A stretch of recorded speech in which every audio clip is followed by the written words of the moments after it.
Welcome back to Eliana's kitchen. आज काहीतरी गावरान चटपटीत आणि झणझणीत खावंसं वाटत होतं, तर म्हणून मी माझ्यासाठी ही डिश केली। विचार केला तुमच्यासोबतही शेअर करते। तर मी हे वांगं स्वच्छ धुवून पुसून घेतलं आणि फोकच्या साहाय्याने त्याला अशा प्रकारे होल केले।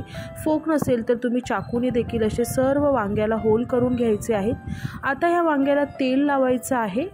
तर तुम्हाला जर माझे व्हिडिओ आवडत असतील तर प्लीज व्हिडिओला लाईक आणि एलियानास किचनला नक्की सबस्क्राईब करा। सबस्क्राईब करणं हे पूर्णपणे फ्री आहे। तर आता हे जे वांगं आहे ते आपण गॅसवर ठेवायचं आहे। मी गॅसवर अशी एक जाळी ठेवली। तुम्ही जाळी नसेल तर डायरेक्ट देखील हे वांगं गॅसवर भाजू शकता। तर वांग्याचं जे भरीत आहे ते प्रत्येक भागामध्ये वेगवेगळ्या प्रकारे बनवलं जातं। तर माझ्या आईची ही पद्धत आहे आणि ती नेहमी अशाच प्रकारे बनवते आणि मला हे फार प्रचंड आवडतं। तर वांगं दोन्ही बाजूनी भाजून झालेलं आहे छानपैकी। वरचं आवरण एकदम कुरकुरीत झाले। वांगं थंड झालं की त्याच्यावरची स्किन काढून घ्यायची।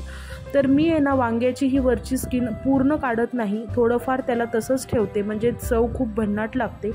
आता फोकच्या साहाय्याने हे वांगं छान स्मॅश करायचं आणि देठ काढून घ्यायचं आहे। तर हे पहा, याचं थोडंसं जे स्किन होती मी ती तशीच ठेवलेली आहे। आता भरताला मी थोडंसं जास्त तेल वापरते, तुम्ही कमी तेल वापरलं तरी चालेल।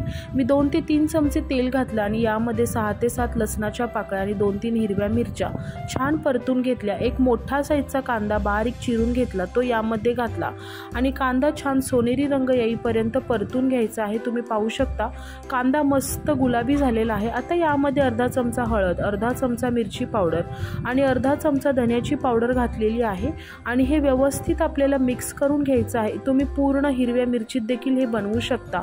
आता स्मॅश केलेलं वांगं यामध्ये घालायचं आहे आणि हे वांगं छान असं परतवून घ्यायचं आहे। वांगं परतून झाल्यानंतर चवीपुरतं मीठ घालायचं, पुन्हा एकदा मिक्स करून घ्यायचं आहे। तर बऱ्याच ठिकाणी कच्च्या तेलाचं भरीत देखील बनवलं जातं, ते देखील खूप भन्नाट लागतं, पण एकदा अशा प्रकारे भरीत नक्की ट्राय करा। आता 2 ते 3 चमचे मी शेंगदाण्याचं कूट घातलेलं आहे। कूट घालून हे व्यवस्थित मिक्स करायचं। सर्व जिन्नस एकसाथ व्यवस्थित मिक्स झाले की आता यावर झाकण ठेवायचं आणि एक 6 ते 7 मिनटं लो फ्लेमवर छान वाफ काढायची आहे। काय कलर आलेला आहे तुम्ही पाहू शकता, बघूनच तोंडाला पाणी सुटलेलं आहे। तर आता मी हे भरीत पुन्हा एकदा व्यवस्थित मिक्स करून घेते आणि भरीत म्हटलं की मला ना यावर भरपूर कोथिंबीर घातलेली आवडते। तर मी भरपूर अशी बारीक चिरलेली कोथिंबीर यामध्ये घातलेली आहे, तुम्ही पाहू शकता। आणि मस्त गरमागरम आपलं भरीत तयार झालेलं आहे।